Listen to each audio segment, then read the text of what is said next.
이소룡은 1940년 11월 27일 미국 샌프란시스코 차이나타운의 잭슨 스트리트 동아병원에서 용해해 용해시 오전 6시에서 8시 사이에 태어났다. 중국인들은 브루스가 용의 기운을 타고난 영웅이라고 생각했다. 이는 미래에 브루스가 살았던 강렬한 삶과 다른 수많은 이들에게 영향을 미칠 것에 대한 강한 징조라 할 수 있겠다. 브루스는 아버지 이해천과 어머니 그레이스 사이에서 태어난 네 번째 아이였다. 3남 2녀 중 넷째이다. 원래 첫째로 태어난 남자아이가 있었으나 얼마 안 되어 사망했다. 큰 누이는 입양한 피비리이고 둘째 누이는 아그네스 리다. 입양한 피비와 둘째 누이 아그네스는 1938년생으로 동갑이지만 큰 누이 피비가 실제로 4달 언니다. 그리고 1살 많은 형 피터 리, 8살 어린 남동생 로버트 리가 있다. 아버지 이해천의 직업은 중국 오페라의 희극 배우이자 광둥어 영화의 배우였다. 어머니 그레이스 호는 홍콩의 부유한 사업가의 딸로 그녀의 어머니는 영국계 혼혈이다. 일반적으로 브루스의 어머니를 독일계 혼혈로 알고 있으나 독일계가 아닌 영국계이다. 브루스를 낳고 4달 후 미국에서 1년여간의 순회 공연을 마친 이해천과 그레이스는 아기 브루스를 데리고 홍콩으로 다시 이주하는데 미국 변호사와 이민국 공무원 모두가 참석한 가운데 그레이스의 출국 인터뷰에서 그녀는 자신의 어머니는 순수 영국인이고 아버지는 중국인이라고 밝힌 바 있다. 이 인터뷰는 캘리포니아주 샌브루노에 있는 국립기록 보관소의 문서로 보관되어 있다. 즉, 브루스의 어머니는 영국계 혼혈인 것이다. 18세에 홍콩에서 살던 그레이스는 오페라 공연을 하던 희극배우 이해천에게 반해 사랑에 빠진다. 그레이스와 이해천은 가족을 실망시킬 만큼 도피 생활을 하며 사랑을 이어가다 결국은 결혼에 성공하였다. 브루스가 태어날 당시 이해천과 그 부인은 미국의 오페라 동료들과 공연 여행 중이었다. 미국에서 태어난 브루스는 미국의 속취주의 즉 미국에서 태어난 사람에게는 누구든 미국 국적을 인정해주는 국적법 때문에 자동으로 미국 국적을 취득할 수 있었다. 그가 18년 후 다시 돌아와 미국 시민권을 주장할 수 있었는데 이는 그의 미래의 행운이었다. 브루스의 부모님은 그에게 진번이라는 이름을 지어주었다. 성을 먼저 쓰는 것이 중국의 관례였으므로 브루스의 풀네임은 이진번이라고 썼다. 이름의 진은 떨치다, 진동하다라는 한자로 글자 그대로 활동적인 상태로 깨어나는 것 또는 번창하는 것을 의미했다. 번은 울타리, 경계를 의미하는 한자인데 중국인들은 샌프란시스코를 3번시라고 불렀다. 번은 샌프란시스코의 중국식 이름을 뜻하는 것으로 진번은 깨어나 샌프란시스코를 뒤흔들다라는 의미인 것이다. 또는 진번이 샌프란시스코를 지키는 신이란 의미라고도 한다. 영어권 이름 브루스는 아기일 때 잭슨 스트리트 병원의 간호사가 지어준 이름이지만 그가 중학교에 입학하여 영어 공부를 시작할 때서야 비로소 사용하게 되었다. 그의 가족들은 브루스라는 이름을 거의 사용하지 않았다. 특히 가족 사이에서 별명이 세이퐁이었던 그의 성장기 때는 더욱 그랬다. 그리고 세이퐁은 어린 공작을 의미했다. 이는 여자아이의 별명이었지만 브루스의 경우에는 진지한 의도가 있었다. 이해천과 그의 부인에게서 태어난 첫 번째 아이는 유아기를 넘기지 못하고 죽었다.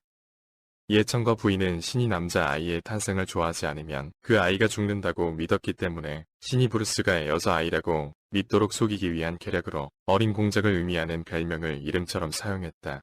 이것은 이해천 일가의 큰 애착이 담긴 이름이었다. 가족들이 브루스를 불렀던 또 다른 별명으로는 절대 가만히 있지 않는다라는 뜻의 모시팅이 있었는데 이는 브루스의 성격을 잘 말해준다.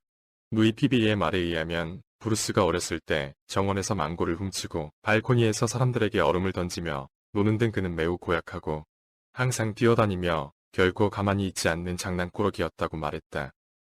1941년 브루스 리가 태어난 지 3개월 무렵 아버지 이해천과 부인 그리고 아기 브루스는 홍콩으로 귀국하였고 브루스는 18살이 될 때까지 이곳에서 자랐다. 아버지 이해천은 브루스가 쇼맨십을 갖추고 있다는 것 일찍이 알고 있던 아버지의 지도하에 아역 배우였다. 태어난 지 3개월 된 브루스의 무대에서의 첫 번째 역할은 파란의 아기였다. 광동어 영화 금문녀의 여자아기로 처음으로 출연한다. 1950년 10세 때 세로상이라는 영화에 아버지와 함께 출연했다. 세로상은 1950년 신문에 연재하던 원보은 작가의 만화가 영화화된 것이다. 아버지와 브루스가 주요 역할로 함께 출연한다. 이소룡이라는 예명도 이 영화에서 생겨났다. 이전의 아역에선 이용이라는 예명이었다. 아버지 이해천이 브루스의 더 좋은 예명을 찾고 있었는데 원보은이 아버지가 대룡이면 아들은 소룡이면 어떨까 하여 이소룡이라는 예명이 붙여지게 되었다. 이때 당시 홍콩에서 영화 제작은 매력적이지도 고수가 되는 일도 아니었지만 브루스는 연기하길 좋아했다. 학교 갈 때 깨우는 데는 무척 힘들었지만 밤중 영화 촬영장에 갈 때는 어깨만 살짝 쳤을 뿐인데 곧장 일어났다고 그의 어머니가 말했다. 당시 홍콩에서 영화는 도시의 소음을 최소화하기 위해 주로 밤에 촬영되었다. 훗날 브루스가 다시 미국으로 가기 전까지 홍콩 사상 첫 컬러 영화인의 고음에 출연한 것 외에 그는 20편의 영화에 출연했었다. 브루스가 어릴 적에는 몸이 연약해 잔병을 달고 살다시피 했다. 아버지 이해천으로부터 7살 때 태극권을 배웠다. 1952년 브루스 12살, 라셀 중학교 입학한다. 이 무렵부터 품행이 불량한 소년이 된다. 아버지의 영향으로 태극권을 익혔지만 이것은 무술이라기보단 체조에 가까웠고 본격적으로 무술에 입문한 것은 13세 때 친구 윌리엄 청으로부터 영춘권사부 연문에게 소개되면서부터였다. 브루스가 쿵우를 배운 그부에게 기절할 정도로 폭행을 당하자 이를 악물고 무술을 배우기 시작한 것이다. 연문에게서 영춘권을 배우기도 했지만 브루스보다 5살 선배인 황솔량으로부터 본격적인 지도를 받았다. 브루스는 중국 무술을 쿵푸라고 발음했는데 이는 일반적으로 발음되는 표준 중국어식 발음 쿵푸의 광둥어식 발음이다. 남에게 지기 싫어하는 성격 탓에 이때부터 5년여간 당랑권, 소림권, 홍갑권, 펜싱, 복싱 등의 무술도 마구 배운다. 그중 가장 오래 수련한 것은 영춘권이었다. 브루스는 어린 시절 강한 아이가 아니었지만 13살 때 배운 쿵푸로 이런 상황은 바뀌었다. 고등학교로 진학한 브루스는 더 이상 약한 아이가 아니었으며 몸을 고된 훈련을 통해 계속 갈고 닦았다.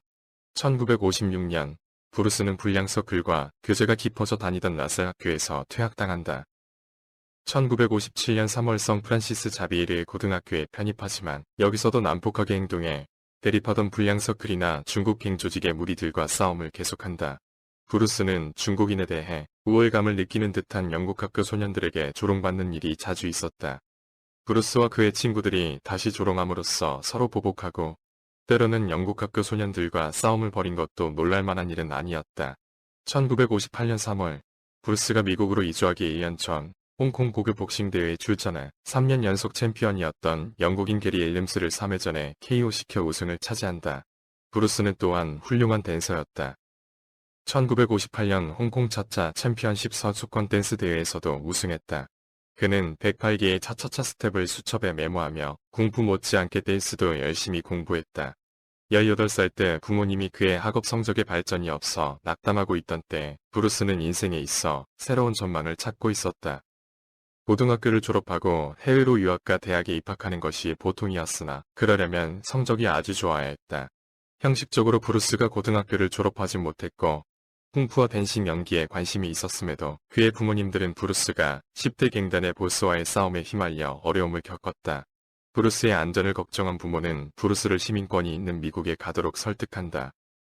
그가 태어난 나라 미국으로 돌아가 그곳에서 미래를 찾게 할 것을 결정했다. 1959년 4월 100달러를 주머니에 넣고 브루스는 미국으로 향하는 증기선에 올라 샌프란시스코로 향했다. 그의 티켓은 3등석이었으나 곧 1등석의 손님들에게 차차차 댄스를 가르쳐 항해하는 동안 대부분 1등석에서 지냈다. 샌프란시스코에 도착하면 춤추는 능력이 생계를 도와줄 것이라는 생각으로 무장한 채 그의 첫 직업은 댄스 지도자였다. 브루스는 샌프란시스코에 오래 머물지 않았지만 아버지 친구의 부인 루비차우가 운영하는 식당이 있는 시애틀로 갔다. 루비차우는 브루스에게 일자리와 거처를 약속했다.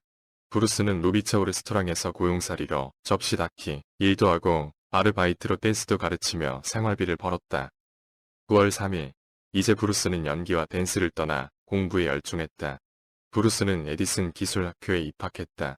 브루스의 무술에 매료된 타키 키무라가 제자로 입문하고 조언자이자 평생의 친구가 된다. 1960년 12월 브루스는 자신의 고등학교 교육을 완료하고 에디슨 기술학교를 졸업했다. 1961년 3월에 워싱턴 주립대학교 철학과에 입학했다. 제멋대로의 청소년에서 성실한 청년으로 변모한다.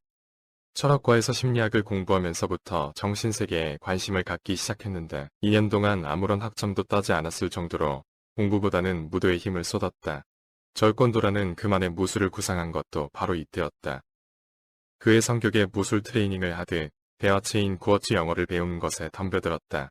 외국인처럼 말하는 것에 만족하지 못한 채 특이한 말하기를 배우려 노력하였다.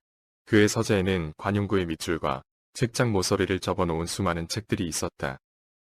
영어로 말할 때 악센트를 넣는 것을 까먹기도 했지만 구절을 바꾸거나 멋지게 말하는 그의 능력은 12살 때까지 한마디도 하지 못했던 사람으로서는 놀라운 발전이었다.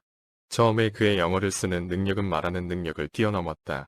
홍콩에서 영국의 제대로 된 신문을 읽는데 지도를 받았기 때문이었다. 워싱턴 대학에서 그의 부인을 만났을 때 브루스는 그녀의 영어 논문의 잘못된 문법과 구문을 쉽게 고쳤다. 브루스가 대학에서 공부한 3년 동안 그는 궁푸를 가르치며 생계를 꾸렸다. 이때쯤 그는 식당에서 일하는 것을 포기했고 신문 배달이나 다른 잡동사니 일로 채웠다. 브루스가 가르치고 있던 소수의 모임은 그가 실제 궁푸 레슨을 열도록 격려했다. 1962년 4월 시애틀의 차이나타운에 진번국 술관을 개설한다. 학교에 다니는 동안 자신을 부양하기 위해 명목상의 레슨비를 받고 궁푸를 가르친다. 1963년 일시적으로 만났던 일본계 여자친구 에이미 산보와 헤어진다. 그의 제자 중 한 명은 1945년생 아일랜드계의 여학생 린다 에머리였다. 린다는 브루스가 학창시절 가필드 고등학교에서 중국 철학개관 강연을 통해 누군지 알았고 졸업 후 중국인 여자친구 수엔 케이의 권유로 린다는 브루스의 궁푸 수업을 받기 시작했다. 린다는 진번국 술관의 첫 여제자가 된다. 8월 브루스는 23세의 나이에 생전의 유일한 저서 기본 중국권법을 출판한다. 미국에서 영어로 무술책을 출판한 최초의 작가였던 제자 제임스 임리의 격려로 브루스는 자신의 공식 무술 논문 서적인 기본 중국 궁푸, 자기 방어의 철학적 기술을 출간했다. 9월 린다가 워싱턴 주립대 의과대학에 신입생으로 입학한다. 10월엔 차이나타운의 진번국 술관을 대학로 4750호 지하실로 이사한다. 그리고 린다와 첫 데이트를 하고 동식으로 사귀게 된다. 이 무렵 브루스는 궁푸를 가르치는 것으로 경력을 쌓기로 결심했다. 시애틀 워싱턴 주립대학교를 2학기에 중퇴한다. 브루스가 무술학교를 확장하려는 계획을 굳히고 있을 때 그의 삶을 바꿀 만한 운명적인 일이 일어났다. 1964년 8월 2일 미국 켄포 가라테의 아버지로 널리 알려진 에드 파커는 제임스 임리가 소개한 브루스를 그의 첫 번째 세계 가라테 토너먼트에서 시연하기 위해 LA의 롱비치로 초대했다. 브루스는 눈을 안대로 가리고 능수능란한 영춘권 치사오 시범을 보였다. 두 손가락 푸시업과 초고속 펀치와 킥을 연속으로 선보이며 관중을 놀라게 했다. 많은 격투가들이 모였는데 그 중에서 실력이 가장 뛰어났다. 이로써 할리우드에 소문이 퍼진다.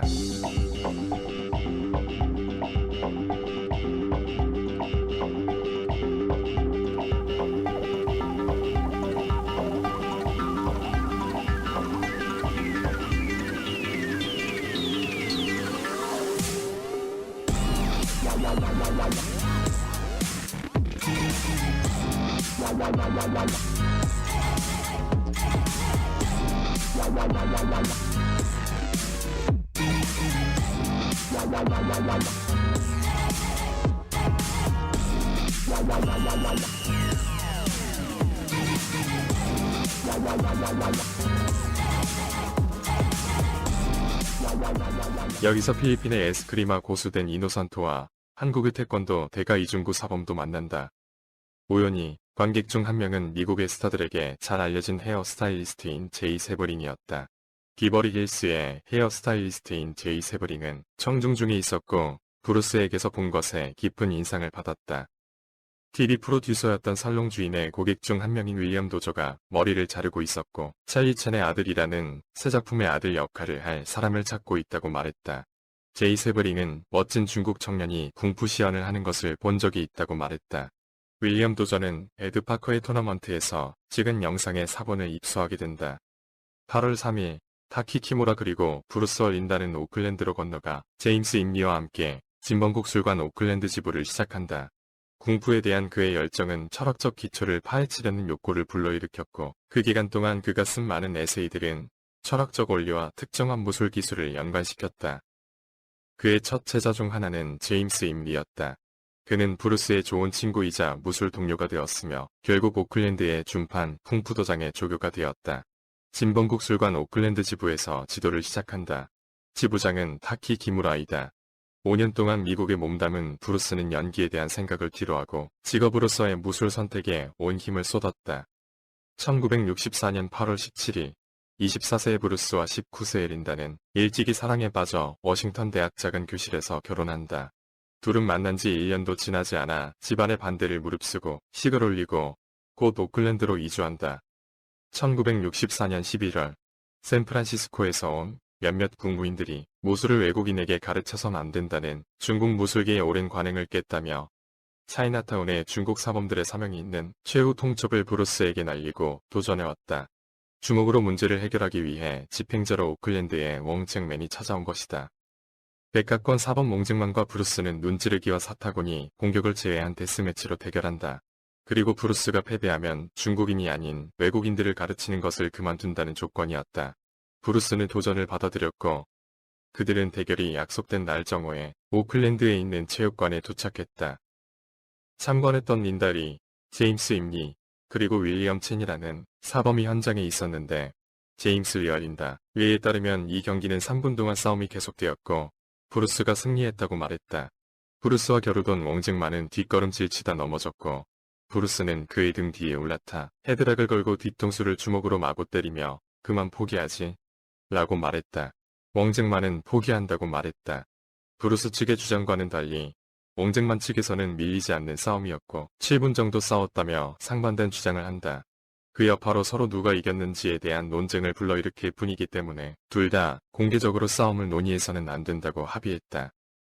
웡은 처음에 이것에 동의했지만 나중에 자신이 패자로 그려지고 있다는 것을 알게 되자 화가 났다고 말했다고 한다. 어쨌든 둘과의 유명한 싸움은 본인과 참관한 사람들만 진실을 알겠지만 60년이 다 되어가는 과거의 사건을 현대에 이르러 아직까지도 브루스 팬들 사이에 논란과 관심으로 회자되는 사건이었다. 이 대결로 브루스와 웡쟁만은 더 유명해지는 계기가 되기도 했다. 승리한 브루스는 흑인이든 백인이든 계속 외국인을 가르칠 수 있었다. 그러나 브루스는 웡쟁만에게 승리하긴 했지만 실전에서 평소 수천회의 상대를 꺾어야 한다는 게 지론이었는데 생각보다 시간이 오래 걸렸고 거의 손기술로만 싸운 영춘권의 한계 그리고 자신의 체력에 대해서도 낙담했다. 영화 속에서 브루스가 보여주던 격투와는 다른 브루스가 분명 승리했지만 다소 민망한 격투의 전기였던 것 같다고 최근에 브루스리 어라이프 전기를 썼던 작가 매튜 폴리가 당시 현장에 있었던 참관자와의 인터뷰를 통해 전해주고 있다. 이는 브루스가 자신의 무술 탐구와 체력에 대한 반성과 격투 스타일을 개선하기 위한 전환점이 되었다. 이로 인해 절권도가 진화하는 계기가 시작되었다. 이 논란의 대결의 원인이 된 웡쟁만과 브루스의 대결의 발단은 1964년 8월 동양의 마릴린 먼로라고 불리었던 여배우 다이아나 창충웬이 공연했던 차이나타운의 태양노래 극장에서 시작되었다. 다이아나 창은 자신의 최신 영화인 반금년을 홍보하기 위해 미국 서부 해안 지역을 순회했다. 샌프란시스코 태양노래 극장의 당시 무명이었던 23세의 브루스를 지역 댄서로 초대했다. 태양노래 극장 관객 앞에서 브루스와 차차춤을 추며 공연했는데 브루스는 수용 인원이 모이기 전에 자신의 무술 시범을 보여줬다. 시연 중간중간에 전통의 얽매인 무술을 비판하는 듯한 견해를 피력하며 차이나타운의 베테랑 쿵푸 거장들을 낡은 이빨 빠진 늙은 호랑이라고 비난하며 도발했다. 이 이빨 빠진 늙은 호랑이는 이 지역 사회에서 존경받는 라오봉과 TY1이라는 두 지도자를 향한 비난 같았고 존경받는 두 사람을 향한 모욕으로 생각한 관객 중의 무술 관계자들이 너나 할 것 없이 벌떡 일어서며 분개한 사실이 있었다. 이 사실이 차이나타운 중국 무술계에 알려지면서 옹쟁만이 도전한 것이었다. 이런 일 말고도 지난 8월 에드 파커의 첫 롱비치 토너먼트에서도 브루스는 발언했는데 무술의 자세와 일반적인 기술을 포함한 기존의 많은 전통적 관행을 비판하는 통렬한 강의를 했었다. 참석한 많은 사람들은 그의 발언에 긍정적으로 생각하는 사람들도 있었지만 브루스를 경솔하고 버들먹거리는 성격으로 인식하는 무술인들도 있었다. 브루스가 시연과 발언을 한 후 그에게 반감을 느낀 이들이 브루스와 싸우기 위해 실질적으로 줄을 서는 형국이었다고 한다. 1965년 2월 1일 브루스의 아들 브랜든 리가 태어난다. 2월 4일 할리우드 20세기 폭스사에서 지난해 제이 세브링을 통해 브루스의 재능을 봤던 TV 프로듀서 윌리엄 도저는 브루스를 불러 드라마 찰리의 아들의 스크린 테스트를 받게 한다. 24살의 반듯하고 잘생긴 브루스는 중년의 미국 프로듀서들 앞에서 자신감 있는 언명과 태도로 카메라 테스트에 멋지게 응한다. 젊은 무술의 천재 브루스는 중년의 폭스사 직원을 상대로 전광석화와 같은 주먹의 스피드와 날렵한 발차기를 보여준다. 브랜든이 태어난 일주일 후 브루스의 부친 이해찬은 홍콩에서 사망했다. 그나마 브루스는 부친이 아기의 탄생에 대해 알게 된 것을 기쁘게 생각했다. 브루스는 홍콩 장례식에 참리한다. 부친의 임종을 지켜보지 못한 죄로 전통에 따라 무릎을 마루에 대고 관까지 기어간다. 장례식을 마치고 바로 미국으로 돌아간다. 5월 아내와 아들을 동반하고 다시 홍콩으로 돌아와서 9월까지 체류하고 아들 브랜든과 함께 스승 연문을 방문한다. 1966년 3월 4일 폭스사의 찰리의 아들이 중단된다. 프로듀서 윌리엄 도저는 ABC TV로 옮기고 브루스와 그린혼의 30회 가토역에 해당 400달러를 계약하고 촬영에 들어간다. 가라데 달인 가토역으로 리의 무도가 주목을 끌어 제임스 코반, 비마빈, 제임스 가너 등 영화 관계자들이 잇따라 브루스의 제자로 입문한다. 후의 시간당 개인 지도료는 미국을 통틀어 가장 비싼 250달러까지 상승한다. 브루스는 이 시기에 연기 경력을 쌓을지 아니면 계속 궁푸 학교를 열어나갈 것인지를 결정하는 과도기에 있었다. 그의 결정은 연기에 집중하고 그것을 생산적인 경력으로 바꿀 수 있는지 알아보기로 했고 이는 무술에 대한 그의 열정을 보여주었다. 브루스는 궁푸를 가르치는 것을 좋아했고 그의 제자들을 사랑했다. 그러나 그의 학교들이 더 많아지면 그는 수업의 질을 통제할 수 없게 될 것이다. 그는 무술 지도에 대한 품질을 우려했고 무술에 대한 사랑이 너무 커서 하지 않았다. 1967년 7월 자신의 무도를 절권도라 명한다. 브루스는 지쿤도 웨이 오브 더 인터셉티미스트라는 개인적인 무술 표현을 개발했다. 절권도의 그 주요한 교리로서 제한이 없는 제한, 그리고 인터셉터링의 아이디어는 JKD의 핵심이며 상대방의 기술이나 의도를 가로막는 것이다. 기본 지침 원칙은 간단성, 직접성 및 실용성, 즉 형식이 없는 자유로운 형식이다. 10월 미국 제1의 격투기 잡지 블랙벨트지의 특집이 편성되어 브루스는 세계 10대 무술가의 한 사람으로 소개된다. 1967년에서 1971년 사이 브루스는 연기 경력을 쌓기 위해 열심히 노력했고 몇몇 TV 시리즈와 영화에서 배역을 얻었다. 가족을 부양하기 위해 브루스는 종종 연예계 사람들에게 절권도 개인 교습을 했다. 그의 고객 중에는 스티브 맥퀸, 제임스 코번, 스털링 실리펀트, 프레드 웨인트럽, 테드 이슐리, 조 하이암스, 제임스 가너, 카림 압둘 자바 등이 있었다. 1969년 4월 19일 달 신언니가 태어났다. 신언은 브루스 가문에 큰 기쁨을 가져다 주었고 브루스는 애지중지 예뻐했다. 이 기간 동안 브루스는 1964년 오클랜드에서 시작했던 과정을 계속했는데 그의 무술 방식의 진화인 절권도였다. 1970년 4월 어머니 그레이스 호의 미국 2주차 아들 브랜든을 데리고 홍콩에 귀국해 TVB의 쇼 프로 활락금소에 출연한다. 홍콩에 잠시 머물며 쇼 프로에서 원인치 펀치와 사이드킥 그리고 절권도를 선보이기도 한다. 쇼 브라더스와 영화 제작을 위해 접촉했으나 브루스가 요구한 높은 개런티에 합의하지 못한다. 1970년 8월 브루스에게 어려운 시기가 찾아왔다. 브루스는 육체 단련에 온 열정을 쏟았다. 사실 그 열성 때문에 평생의 만성적인 고통의 원인이 될 부상으로 이어졌다. 어느 날 몸을 풀지 않고 항상 하던 대로 브루스는 125파운드짜리 바벨을 집어들고 좋은 아침 운동을 하다 허리를 심하게 다치는 부상을 입었다.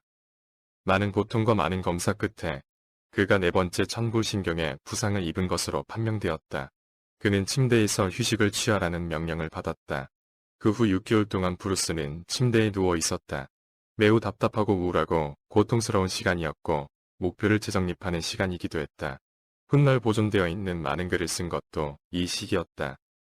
몇 달 후 브루스는 자신의 재활 프로그램을 세우고 처음에는 조심스럽게 걷기 시작했으며 점차 힘을 기르기 시작했다.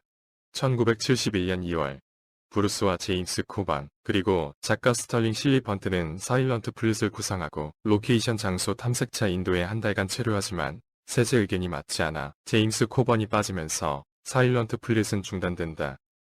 5월 쇼브라더스에서 독립해 1970년에 설립한 홍콩 올드나베스트의 영화 제작자 레이먼드 초우는 이미 홍콩의 TV와 홍콩에서도 방영되어 그린호넷으로 인기를 끌고 있던 브루스의 가능성을 알아보았다. 골든 하베스트의 일원이었던 라유 감독의 부인 프로듀서 윌 영화를 LA의 브루스에게 보내 당산 대형과 정무문의 제작 합의를 타진한다. 브루스는 미국 영화계에 직접 들어갈 수 없다면 홍콩으로 가서 성공 후 다시 할리우드에 진입하겠노라 그렇게 결심하고 계약한다. 1971년 7월 여름, 브루스는 로스앤젤레스를 떠나 홍콩으로 간 후 당산 대형을 만들기 위해 태국으로 날아갔다.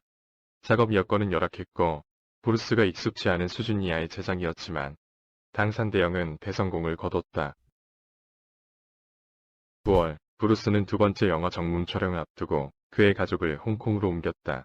정무문은 첫 번째 영화가 역대 박스오피스 흥행 기록을 깼던 것보다 훨씬 더 큰 성공을 거두었다.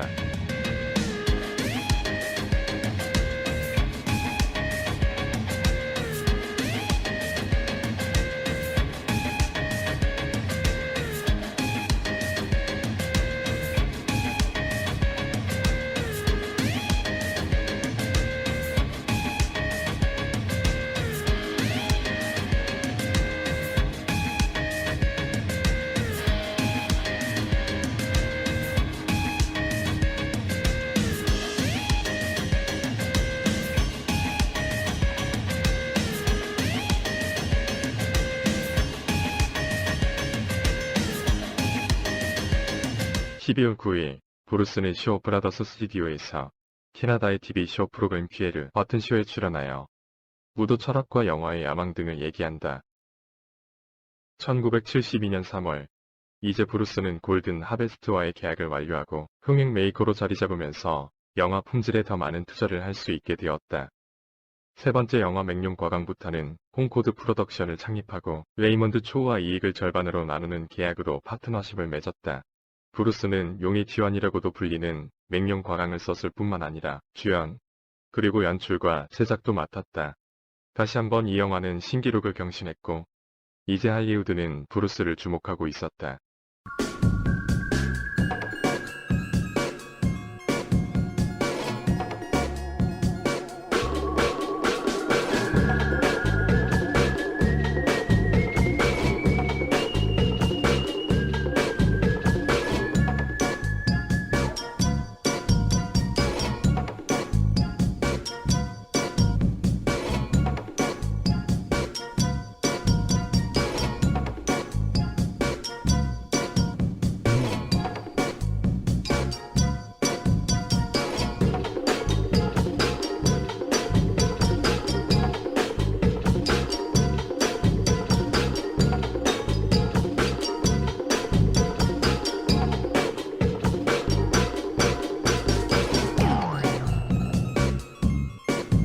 (1972년 9월) 브루스는 다시 자신이 상상했던 이야기인 사망적 유희를 홍콩 골든 하베스트 세트에서 촬영하기 시작했다.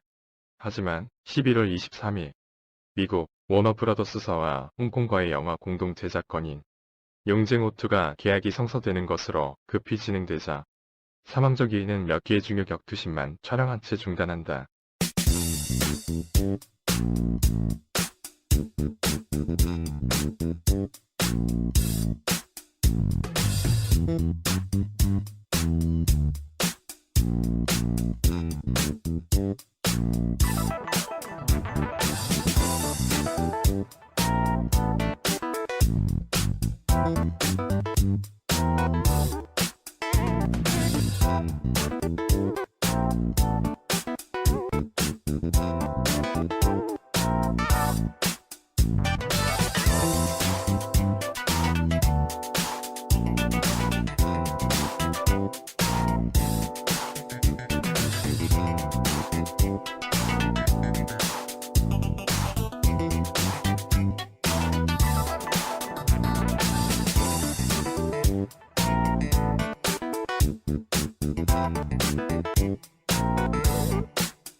미국으로 건너간 초우와 브루스는 12월 2일 워너브라더스와 정식으로 용쟁오투 계약을 체결한다. 이번 합의는 브루스가 워너브라더스 사장인 테드 애슐리와 개인적으로 관계를 맺는 것과 브루스가 홍콩에서 만든 3편의 영화가 크게 성공함으로써 성사되었다. 앞으로 제작될 용쟁호2는 홍콩과 미국의 첫 공동 영화 제작이라 홍콩 영화계에 있어서 흥미진진한 순간이자 전환점이었다. 1972년 12월 2일 영춘권의 큰 스승 연문은 79세의 나이에 후두암으로 세상을 떠난다. 연문 문화의 후손들은 스승을 영춘권 대종사로 칭송하며 추모했다. 이 시가 연문의 제자이고 세계적으로 유명한 무도, 변역의 선구자로 알려진 브루스는 초호와 함께 워너브라더스사에서 용쟁호2의 계약과 제작에 관련한 중요한 일을 보는 와중이었다. 스승의 타계 소식을 들었으나 홍콩으로 바로 날아갈 수 있는 상황이 아니었다. 바로 연문 가족에게 전화를 걸어 위로하고 홍콩으로 가는 대로 조문하겠다고 말했다. 이러한 브루스의 사정을 모르는 홍콩 언론은 브루스를 스승의 장례에 참석하지 않는 배은망덕한 놈이란 유언비어를 퍼뜨린다. 브루스는 항공편을 예약하고 홍콩의 스승에게로 갔다. 12월 21일 연문의 유족들이 연문의 제사를 올릴 때 도착한 브루스는 예를 갖추는 천으로 된 신을 신고 스승 연문을 애도했다.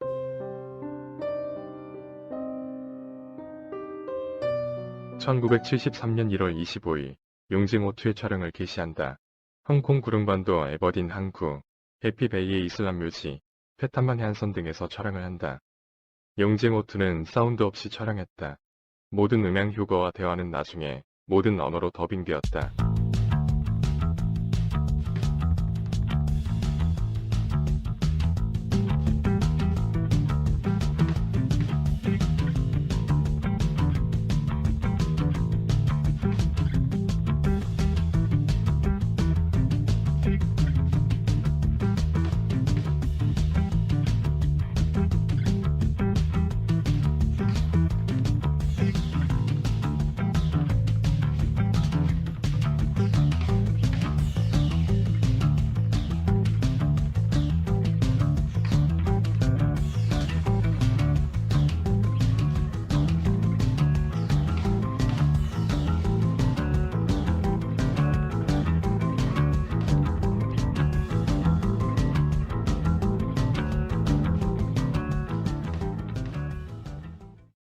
브루스는 자신의 앞날에 건강이나 신변상 어떤 위험이라도 예견했는지 용쟁호2가 제작 중이던 비슷한 시기에 2개의 생명보험에 가입한다. 2월 1일 AIA 보험회사에서 20만 달러의 생명보험에 가입하고 4월 30일 로이즈 오브 런던 보험사에 135만 달러짜리 고액의 생명보험에도 가입한다. 5월 10일 골든 하베스트 스튜디오에서 용쟁호2 녹음 중 줄도 증세와 두통을 느껴 일시적으로 의식불명에 빠져 병원에 입원한다. 더빙룸에는 냉방기가 있었으나 사운드 녹음 중이라 소음을 방지하기 위해 꺼놓았다.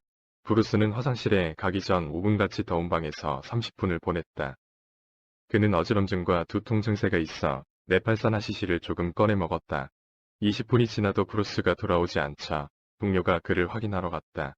동료는 화장실에 가보니 브루스가 바닥에 무릎을 대고 엎드려 있는 것을 발견하고 깜짝 놀란다.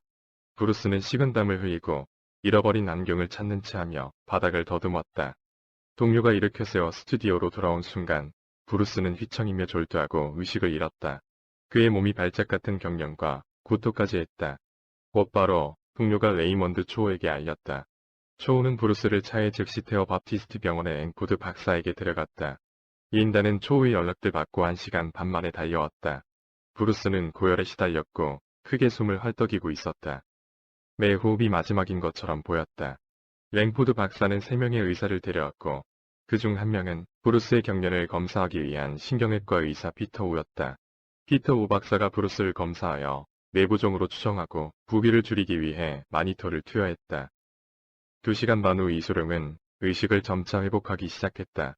다음날 랭포드 박사는 브루스에게 마약을 하고 있는지 조용히 물었다. 브루스는 네팔산 하시시를 사용했다고 인정했다. 또한 전날도 하시시를 씹었다고 말했다.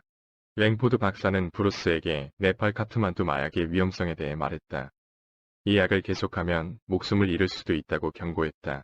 피터 우 박사는 이소룡이 매우 위험한 상태였으며 만약 그가 병원에 제때 실려오지 못했다면 뇌부종으로 사망했을 거라고 말했다. 경험 있는 의사들이 그를 치료한 것은 순전한 행운이었다. 브루스는 3일 후 퇴원한다. 브루스는 5월 29일과 30일 양일간에 걸쳐 미국 유클라의 신경과 의사 데이비드 리스보드 박사를 방문하여 당시에 받을 수 있는 모든 검사를 받는다.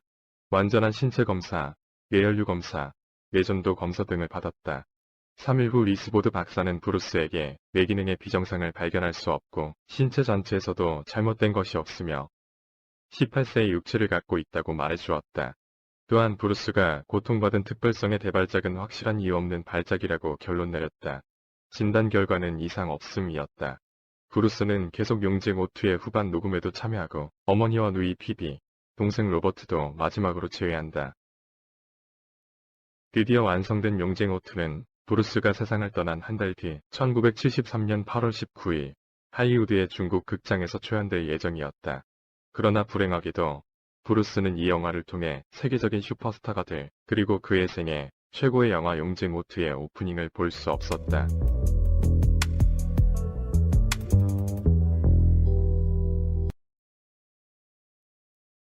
(1973년 7월 20일) 금요일 아침, 브루스는 홍콩 서학소 축집에서 그의 미국인 변호사 아드리안 마샬에게 보낼 편지를 타이핑하고 있었다.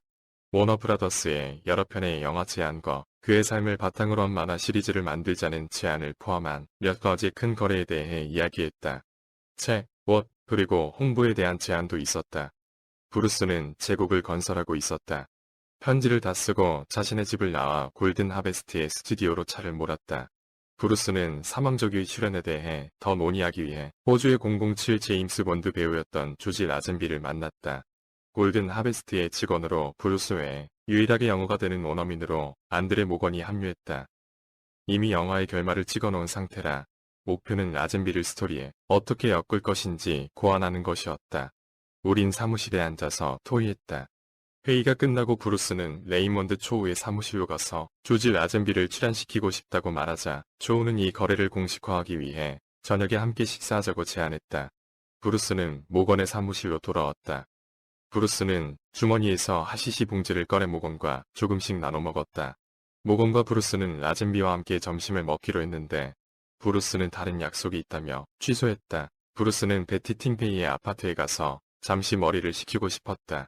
골든 하베스트 스튜디오 운전사가 라젠비를 태우고 그가 머물던 호텔로 갔고 브루스는 오후에 스튜디오로 다시 돌아와 라젠비의 출연료를 얼마로 할지 결정하기로 했다.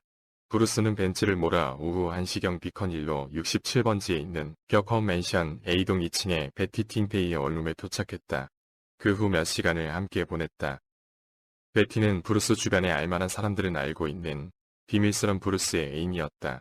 브루스는 베티에게 영화에서 애정을 나누는 또는 영화상의 부인역을 제안했지만 베티는 거부했다. 안 그래도 브루스와 자신의 비밀스러운 관계가 세인들에게 의심받는데 영화상에서 기정사실화하는 듯한 배역이 창피하다는 이유였다. 레이몬드 초우는 베티의 아파트에 오후 6시쯤 도착했다. 왜 그랬던 건지 이유는 명확하지는 않다. 사실 원래 브루스에게 베티를 소개한 사람은 초우였다. 때때로 브루스의 감정이 폭발할 때 브루스의 감정을 누그러뜨려 줄 대상으로 일부러 베티를 엮어준 것인지 초우의 속셈은 모르겠지만 어쨌든 초우는 브루스와 베티의 관계를 잘 알고 있다. 스튜디오에서 초우와 모건은 오후 내내 브루스가 골든 하베스트로 돌아와 라젠비와의 출연료 제한건을 해결하기를 기다리고 있었다. 아마도 초우가 언제 돌아올지 물어보기 위해 브루스에게 전화를 걸었고 브루스는 초우에게 베티의 집에서 만나자고 했을 것이다. 그리고 만일 베티가 영화에서의 배역을 거절한다면 아마도 브루스는 자신의 의중을 도와 초우가 베티를 설득해주길 원했을 것이다. 아니면 대중의 의심을 피하기 위해 그들을 저녁 식사에 태워다 줄 사람이 필요했을지도 모르겠다. 그날은 태양이 자결하는 뜨거운 날씨였다. 섭씨 32도의 후덥지근한 7월의 가장 더운 날이었다. 회상하길 초우는 브루스의 상태가 그리 좋지 않았다고 말했다. 자신도 더위 탓인지 좋진 않았다. 물을 한 잔 마시고 브루스는 사망조기에 대한 열정을 과시하되 스토리를 장면마다 연기하고 줄거리 전체를 활발하게 시연해 보였다. 열정이 좀 과했는지 곧 피로감과 갈증을 느꼈다.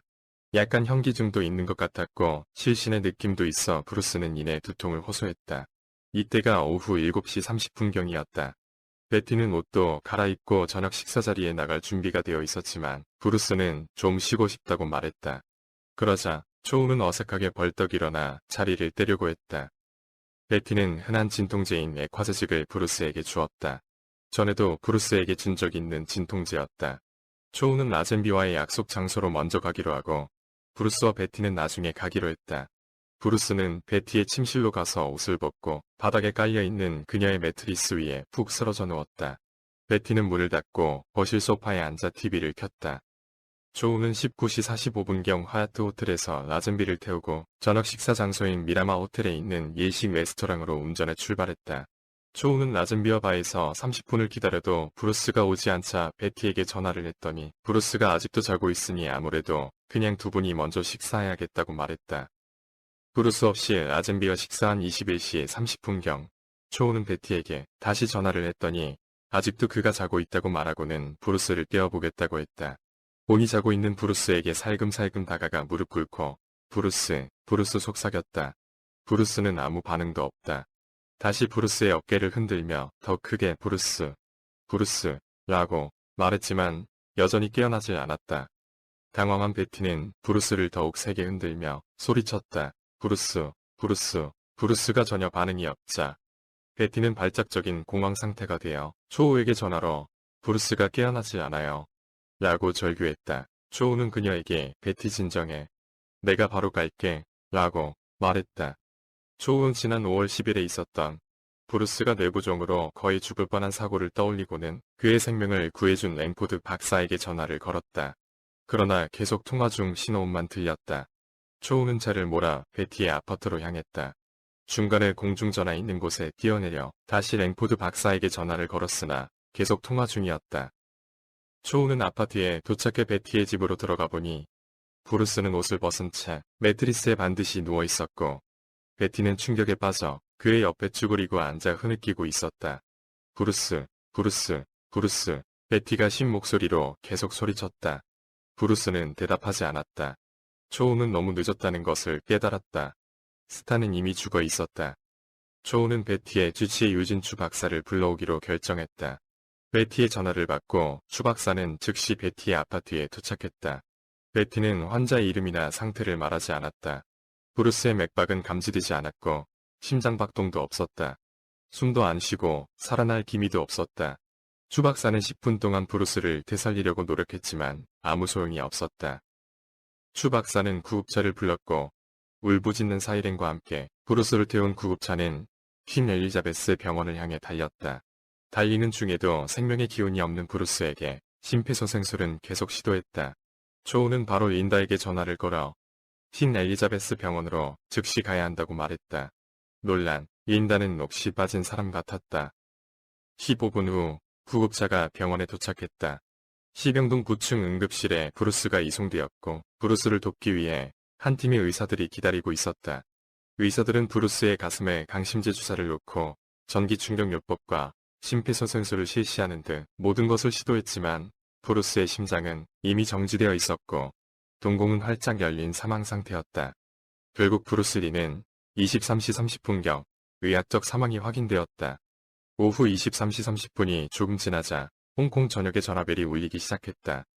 홍콩의 슈퍼스타 이소룡이 사망했다는 충격적인 소식이었다. 그의 나이는 불과 32세였다. 사인은 알려지지 않았다. 7월 25일 홍콩 구룡빈이관의 브루스의 친구들과 팬들을 위한 애도 행사가 열렸다. 그곳에는 2만 5천 명 이상의 사람들이 참석했다.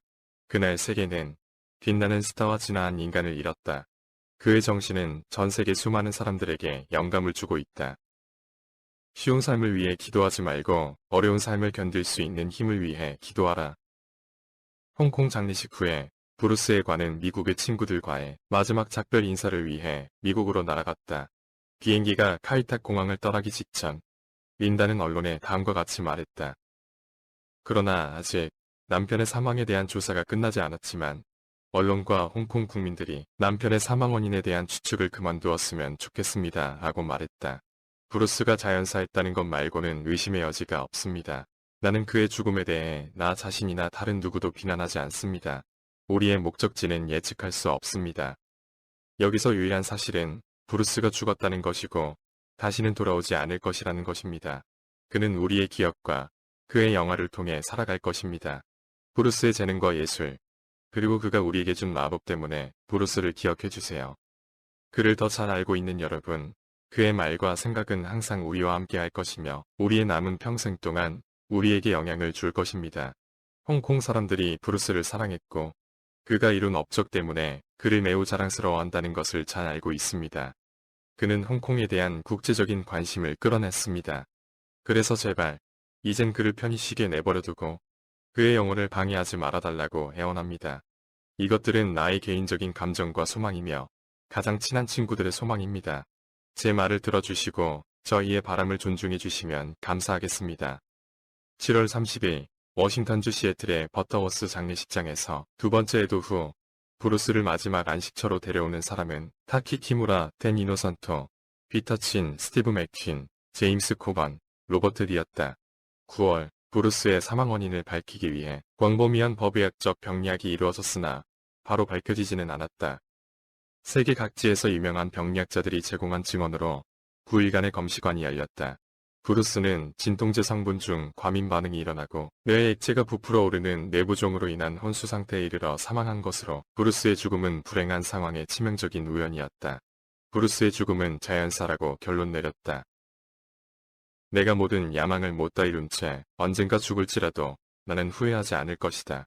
나는 내가 하고 싶은 일을 했으며 내 능력이 닿는 한 최선을 다해 성실하게 살았다. 여기서 인생에 대해 무엇을 더 바라랴. 브루스 리 1940년 11월 27일에 태어나 1973년 7월 20일 예술의 바다에 잠들다. 이 영상에서 브루스 리의 죽음에 관한 정보는 한국의 이소룡 팬 청불님의 블로그 자료를 참고했으며 전화로 허락받았습니다.